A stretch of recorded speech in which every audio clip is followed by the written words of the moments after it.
Number 15. Jeffrey Stacy. I'm gonna go up and get ready, okay? Okay. Wait at the bar for like 5 minutes and then follow me up, okay?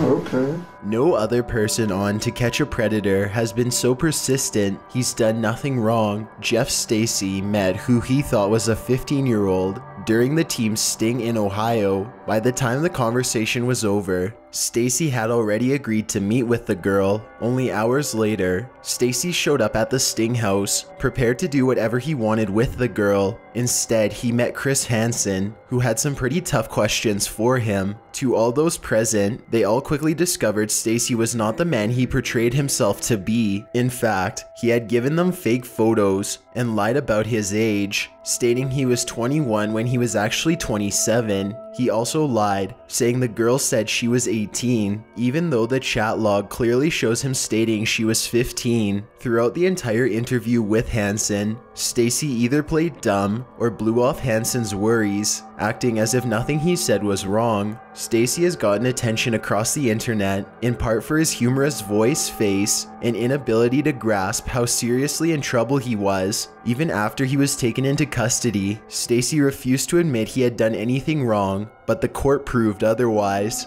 Number 14. Michael Warraker. Can you get me a drink, please? Did you remember the handcuffs? We have a lot to talk about. Why don't you have a seat? Go ahead. This is Conrad. Yeah.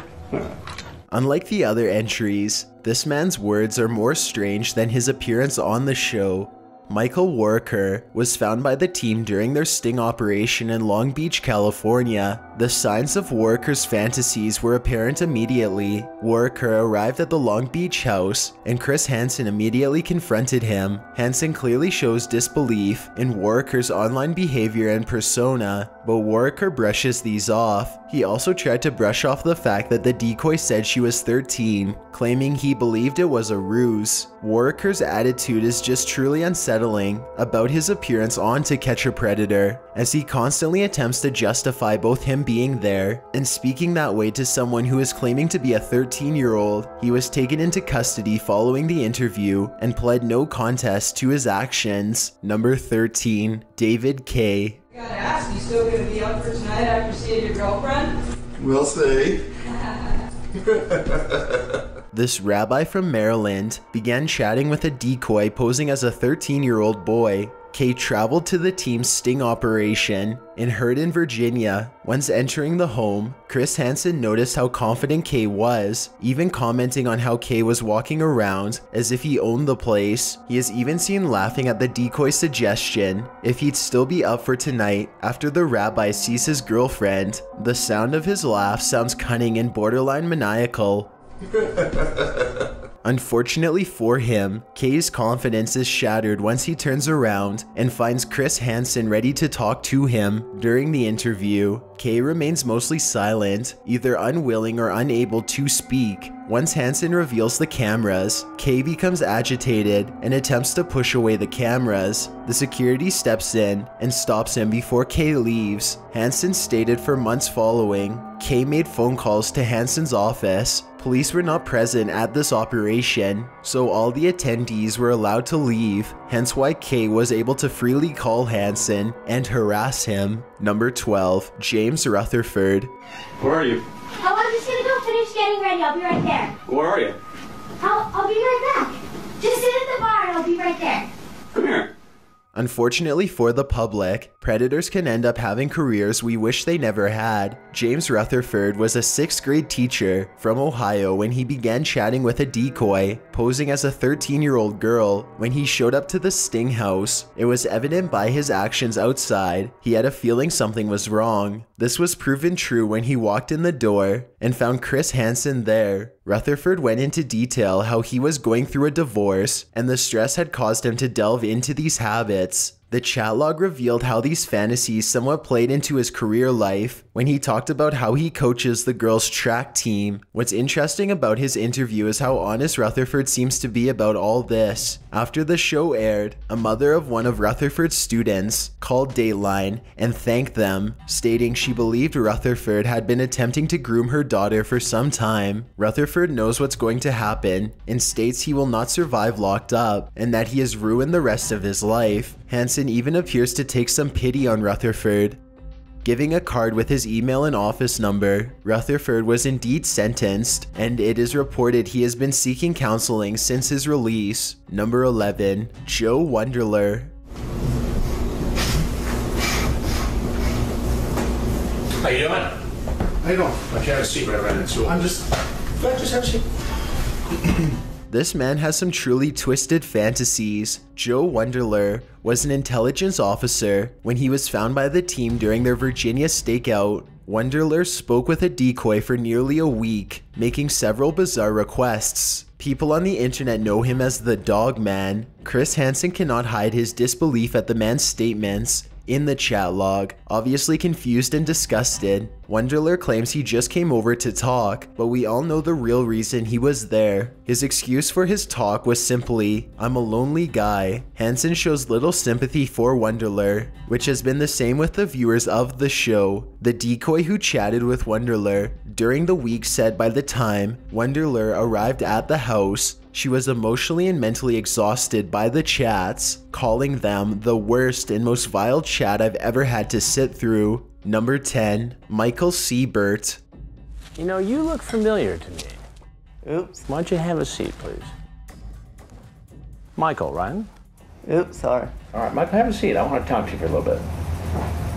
If there is anyone who has had a bad stroke of luck, this next entry will prove to be a top runner. Michel Siebert was an unemployed computer technician when he appeared on the show during To Catch a Predator's sting operation in Riverside, California. As per all episodes, once Chris Hansen completed his interview, Siebert was taken into custody once he left the house. 8 months later, they were in the process of conducting another stakeout in Long Beach, with the latter conducting their searches of chat rooms and setting up decoys to lure predators to the house. One particular respondent engaged in a conversation with who he thought was a 13-year-old girl. His conversation was awful, to put it mildly.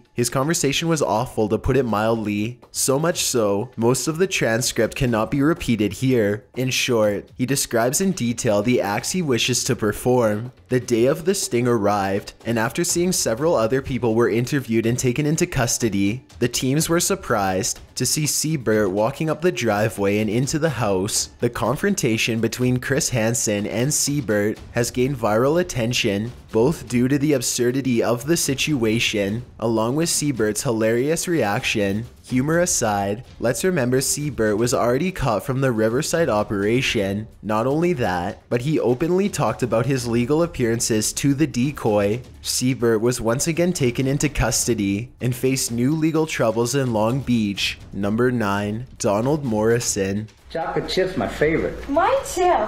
When I make them for Christmas, I make about 10 dozen of them. Whoa. Why so many? Because we usually have family in from the up north. We had like 14 of us here this year. Holy cow. Can I get you a glass of milk to go along with those cookies? Sure. As To Catch a Predator gained recognition, it can come as no surprise people being caught in the stings began to suspect they could be entering a setup and appear on the show. Donald Morrison was one such individual. During a sting in Florida, Morrison was caught in a chat with a decoy, posing to be a 15-year-old girl, almost immediately asking if she wanted to meet up. Morrison came over to the house late in the night and immediately made himself comfortable. Surprisingly, his calm demeanor continued even after Chris Hansen confronted him. Morrison remained polite and was even open with Hansen about his past record. Morrison also admitted he knew he was on To Catch a Predator and made no attempts to hide his face or flee when the cameras came out. Morrison's story seemed different, as he appeared to know he had a problem and needed help. After the interview concluded, he thanked Hansen for for setting him straight and said he hoped this would give him the help he needed. 6 years after his appearance on the show, Morrison was once again taken into custody for breaking the terms of his status. Number 8. Marvin Lacan. Where are you? Wait, just take a seat. Have a cookie. I made them because they'll go with the Cool Whip. It was kind of a little surprise. You want to explain yourself?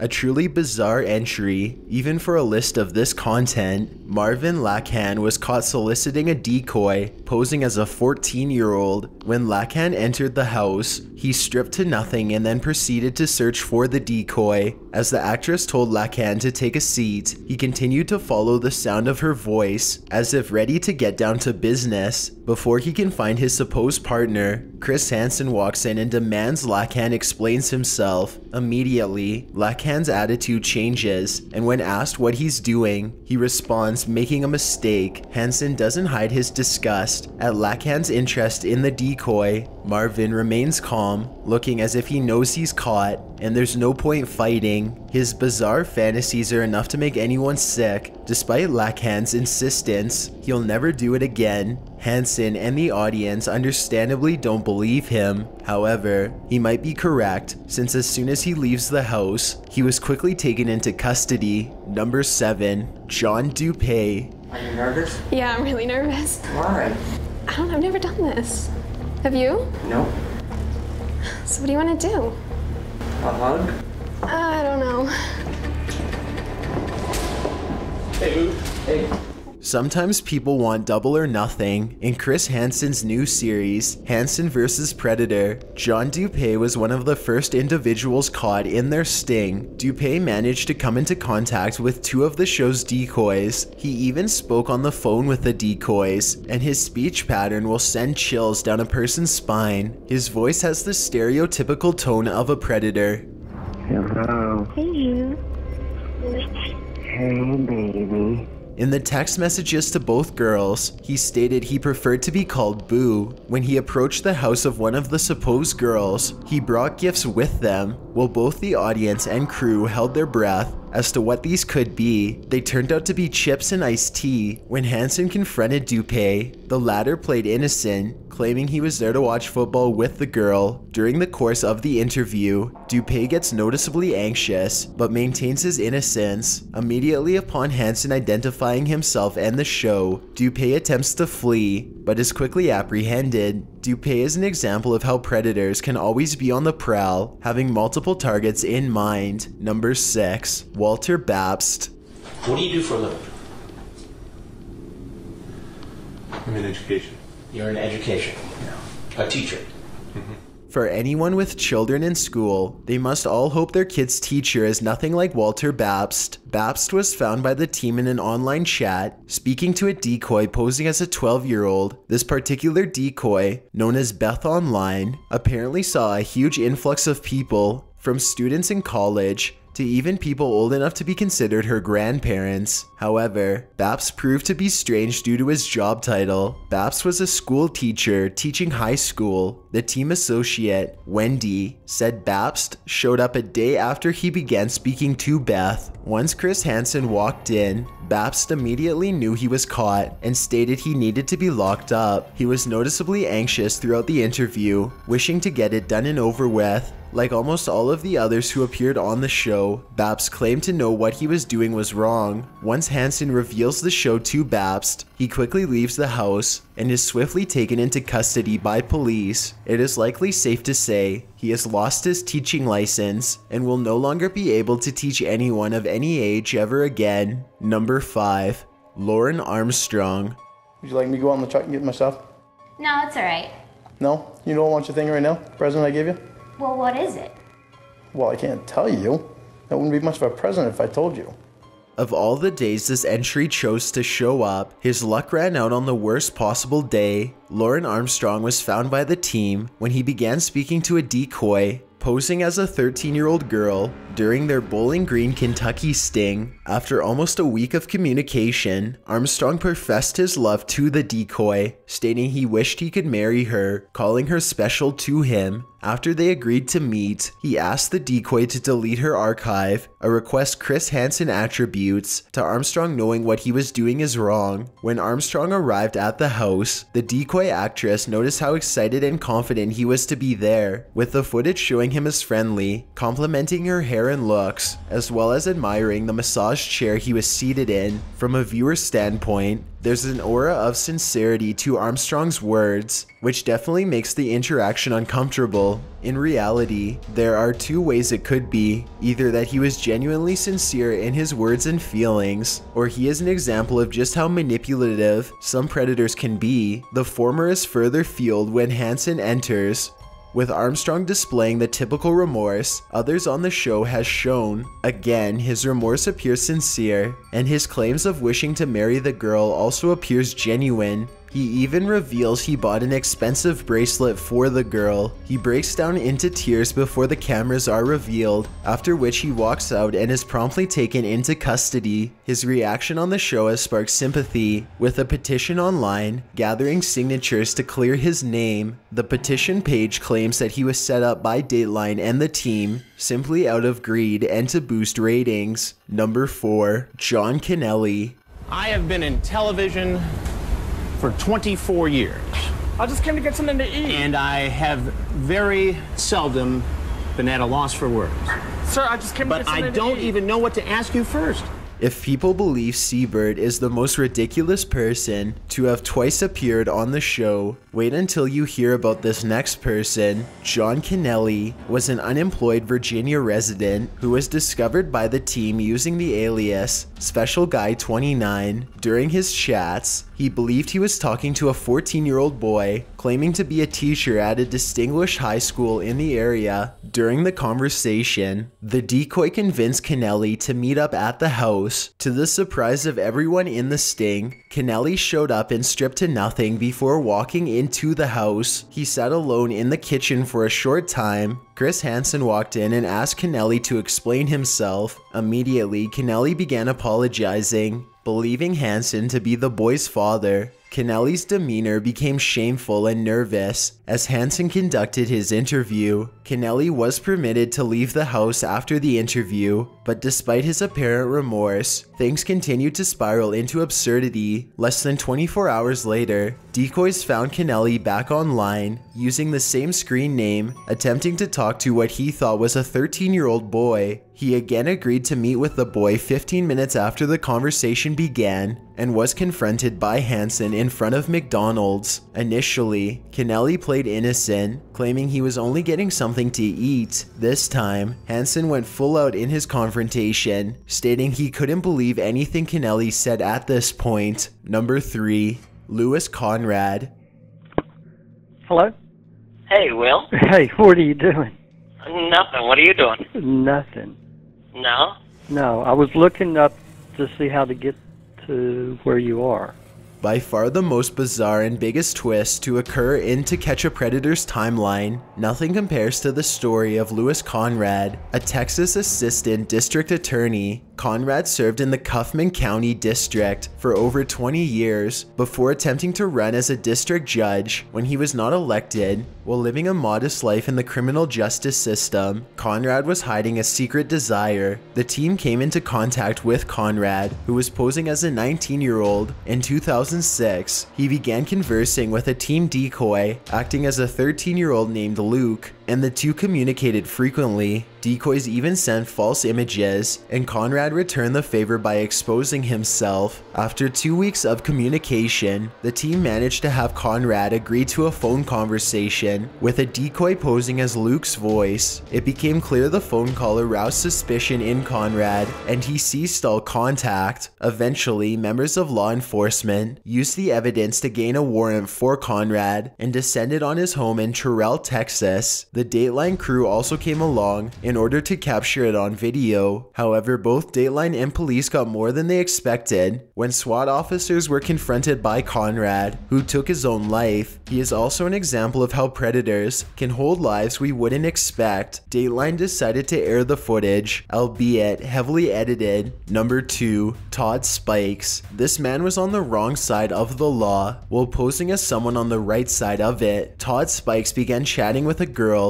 he thought was 14 years old during the team sting in Flagler Beach, Florida. Well, it turns out Spikes was a police officer. He also revealed that he was fully aware what he was doing was wrong. Spikes decided to make the journey to Flagler Beach and called the decoy from a payphone. As he began to pass by the house, something clearly rose his suspicion, and he continued on driving. Local police made the decision to pull him over, and he was taken into custody. Chris Hansen was clearly shaken, with the detective on scene stating the crew probably dodged some sort of major confrontation should Spikes had entered the house. It is unknown what or if Spikes had anything planned, but luckily for Dateline and the team, they never had to find out. Before we get to number 1, my name is Chills and I hope you're enjoying the video so far. If you've ever been curious as to what I look like in real life, then follow me on Instagram at DylanIsChillinYT with underscores instead of spaces. I also have a Twitter at YT_chills where I post video updates. I'd really appreciate it if you followed me, and feel free to send me a DM if you have any questions or suggestions. If you'd like to see more of these videos in the future, then hit that subscribe button because we upload new countdowns every Tuesday and Saturday. Number 1, Clifford Wallach. Oh no. Oh my God. He brought his son with him. He's got his child with him. By far, this is the most bizarre and strangest moment to happen in To Catch a Predator's history. Clifford Wallach was a Florida man caught during the team sting in Fort Myers, Florida back in 2006. He began talking with a decoy posing as a 14-year-old boy. He remains careful though, refusing to send photos via text messages against the decoy's request, but continues communication for some time before agreeing to meet in person. Upon arrival at the sting house, police and Dateline reporters were puzzled as Wallach struggled to get something out of the back seat. To their surprise, Wallach had brought his toddler son. Everyone in the operation admitted they had never seen anything like it and were not at all prepared for the situation. Out of the sake for Wallach's son, Chris Hansen immediately revealed himself and the show, stating for the sake of his son, the man should leave, which Wallach does. As he exits, police immediately walk towards him, having no patience when they demand Wallach let go of his son and put his hands behind his back. A female officer takes the boy away and he is looked after by officers, while others take Wallach into custody. During the whole procedure, Wallach is crying and begging for his son, although the officers show little to no sympathy at this point. Thanks for checking out this video. Be sure to subscribe because we upload new countdowns every Tuesday and Saturday. Or if you're still not convinced, here are some of our other videos that I think you'd like. Enjoy!